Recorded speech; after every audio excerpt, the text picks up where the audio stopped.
Good morning सबैलाई। म आज तपाईहरुलाई एकदमै एउटा इन्ट्रेस्टिङ टपिक्सको बारेमा चाहिँ भिडियो बनाउन गइरहेको छु। पैसा कसरी कमाउने सबैको चासोको कुरा हैन। यो टपिक सुन्दाखेरि कतिपयलाई हाँसो पनि लाग्ला, कतिपयलाई उत्सुकता पनि होला, स्वाभाविक कुरा हो। अब म तपाईहरुलाई यो टपिक सुरु गर्नुभन्दा अगाडि चाहिँ के भन्छु भन्दाखेरि यो कुरा सबैले थाहा छ हैन। काम नगरिकन अथवा कुनै जादु गरेर पैसा त कमिदैन, त्यसैले पैसा कमाउनुको लागि काम त गर्नै पर्छ हेर्नुस्। तर हामीले कसरी के काम गर्दाखेरि चाहिँ पैसा कमाउन सक्छौं, विशेष गरिकन मैले यो भिडियो एउटा वर्ल्ड वाइड कन्टेस्ट भन्दा पनि आफ्नो देशको कन्टेस्टमा, हाम्रो देशको कन्टेस्टमा चाहिँ यसमा चाहिँ के प्रोबेबिलिटी हुन सक्छ नेपालको कन्टेस्टमा भनेर बनाउँदै छु। ओके, आशा छ तपाईहरुलाई मन पराउनु हुनेछ। एउटा छ कृषिको आधुनिकीकरण र व्यावसायीकरण। कृषिको आधुनिकीकरण र व्यावसायीकरण, आधुनिकीकरण र व्यावसायीकरण गरेर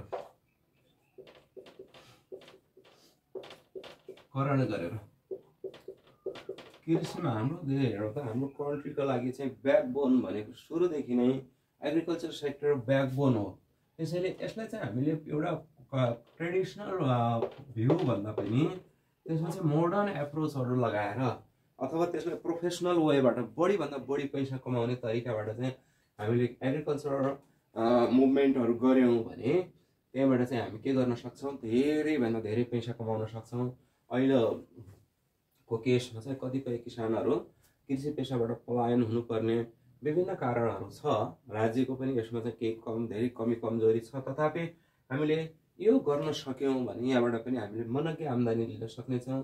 यसमा चाहिँ के सम्भावना हुन सक्नेछ भन्ने कुरा तपाईहरुले बेस्ट उसमा चाहिँ कमेन्ट गर्नुभयो, भिडियो मन पराउनु भयो भने यो भित्रमा चाहिँ म एक्सप्लेनेसन गरेर लेख्ने छु। के हिमालका लागि के हुन सक्छ, पहाडका लागि के हुन सक्छ, तराईका लागि के हुन सक्छ, कसरी हामी प्रमोट गर्न सक्छौं। ओके, यो बारेमा चाहिँ लिन सक्छौं। अब विशेष गरिकन हाम्रो एउटा सबैभन्दा प्लस कुरा के हो भन्दाखेरि हाम्रो दुईतिर चीन र भारत यी ठूला देशहरु भए उसमा चाहिँ सन्दर्भमा चाहिँ हामीले यहाँबाट चाहिँ थुप्रै लाभ लिन सक्छौं। ओके, देश हामी साना घरेलु तथा साना उद्योगको विकास, घरेलु तथा साना उद्योगहरुको विकास, उद्योगहरु स्मल एन्ड कटेज इन्डस्ट्री भन्छ इंग्लिशमा है, उद्योगहरुको विकास गरेर हामी गाउँ घरमा आफ्नै घरमा जो र मेटेरियलहरु पाइन्छ त्यो प्रयोग गरेर पनि केही उद्योगहरु सञ्चालन गर्न सक्छौं।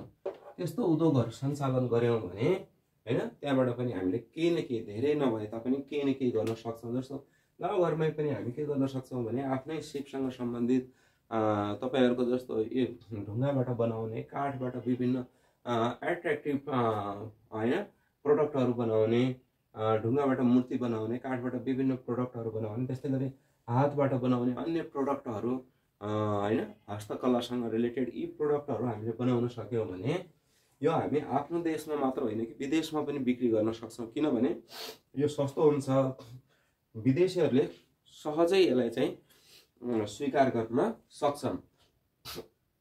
सस्तो हुने कारणले गर्दाखेरि हामी यसलाई बेच्न सक्छौं। मैले अगाडि पनि भने हाम्रो ठूला उद्योगहरुको सन्दर्भमा चाहिँ अहिले हामी सक्दैनौं। किन भन्दाखेरि हाम्रो दुईतिर भारत र चाइनाको सेरोफेरोमा चाहिँ उनीहरुको एकदमै इम्प्रुभमेन्टको अवस्था हेर्दाखेरि ठूला उद्योगहरुको उसमा चाहिँ हामी अहिले सक्दैनौं। तर साना उद्योगहरुमा उनले खासै ध्यान नदिए हुनाले यस्ता साना अथवा घरेलु उद्योगहरु सञ्चालन गरेर पनि हामी मनकी आम्दानी गर्न सक्छौं। हामी ती देशहरुलाई बेच्न पनि सक्छौं। ओके, त्यसैले अनि नेक्स्ट इम्पोर्टेन्ट भनेको पर्यटनसँग सम्बन्धित उद्योग खोलेर, पर्यटनसँग सम्बन्धित उद्योगहरु खोल्ने। ओके, सम्बन्धित उद्योगहरु खोल्ने, जस्तो पर्यटनसँग सम्बन्धित क्षेत्रहरु प्रचार गरेर उद्योगहरु खोल्ने, पर्यटनसँग सम्बन्धित क्षेत्रहरु प्रचार गरेर उद्योगहरु खोल्ने हैन। यसमा चाहिँ होटल हुन सक्छ, लज हुन सक्छ, रेस्टुरेन्ट हुन सक्छ, प्याराग्लाइडिङ हुन सक्छ, बन्जिङ हुन सक्छ। ओके, यी विभिन्न उसमा चाहिँ हुन सक्छ, ट्रेकिङ सम्बन्धी हुन सक्छ, विभिन्न कामहरु उद्योगहरूको माध्यमबाट धेरै कामहरू सिर्जना गरेर पैसा कमाउन सक्छौँ। अब पर्यटक भन्ने बित्तिकै विदेशी मात्र होइन, स्वदेशी पनि हो। र अब हामीले बढी टार्गेट चाहिँ स्वदेशीको साथसाथै विदेशीलाई पनि गर्नुपर्ने हुन्छ हैन। विदेशी त्यसैले यहाँबाट पनि हामी धेरैभन्दा धेरै कमाउन सक्छौँ। अनि सिप बढाउने, आफ्नो सिप जो छ स्किल डेभलप गर्ने। हामीसँग जो स्किल छ त्यो स्किल नभइकन केही पनि हुँदैन। मैले सुरुमै भने उत्तिकै बसेर सुतेर केही पनि हुँदैन। स्किल हामीले टेक्निकल कुराहरू सिक्नु पर्यो, धेरैभन्दा धेरै टेक्निकल कुराहरू सिक्नु पर्यो। त्यो अवस्थामा देशभित्रै पनि हाम्रो अवसरहरू हुन सक्छन्। ओके, अनि त्यसै गरिकन सेवा क्षेत्रमा आबद्ध भएर क्षेत्रमा आबद्ध हुने। ओके, सेवा क्षेत्रमा आबद्ध भएर सेवा क्षेत्रबाट पनि पैसा कमाउनु, विभिन्न सर्भिसहरू प्रोभाइड गरेर अनि हामी के गर्न सक्छौँ, पैसा कमाउन सक्छौँ। ओके, जस्तो सर्भिस भन्ने बित्तिकै अब धेरै हिसाबले दिन सकिन्छ। जस्तो बैंकिङ सम्बन्धी हुन सक्छ हैन, अनि कम्युनिकेसन सम्बन्धी हुन सक्छ, एडभाइस सम्बन्धी हुन सक्छ, जे पनि हुन सक्छ। त्यो दियो भने त्यहाँबाट पनि हामी पैसा कमाउन सक्छौँ। ओके, यसै गरिकन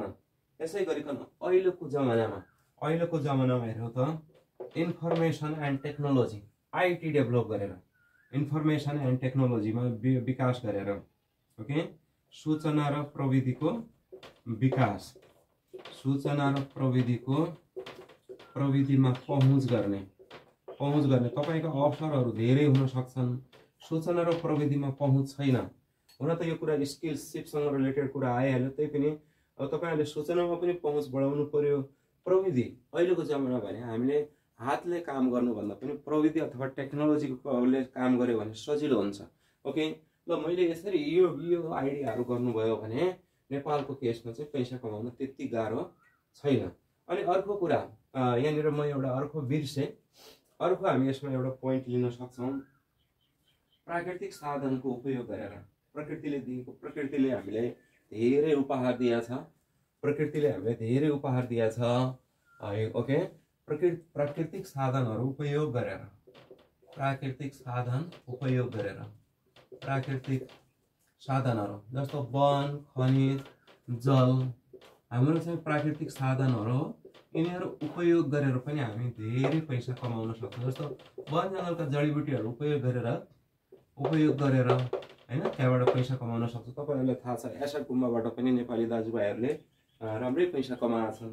त्यसैले यो पनि एउटा राम्रो इक्जाम्पल हुन सक्छ। त्यसैले पहिलोको केसमा चाहिँ हामीले यी आइडियाहरू गर्यौं भने हामीले अवश्य पनि पैसा कमाउन सक्छौं। ओके, तपाईहरुलाई मन पर्यो अथवा यसको पनि डिटेल चाहियो भने मैले त यसमा बुदा मात्र लेखेको छु, डिटेल चाहियो भने नेक्स्ट कमेन्टमा लेख्नु होला, म चाहिँ गर्नेछु। अब नयाँ भिडियो पाउनको लागि बढी भन्दा बढी सब्स्क्राइब गरेर मेरो च्यानललाई पनि प्रमोट गरिदिनु होला। Okay, thanks.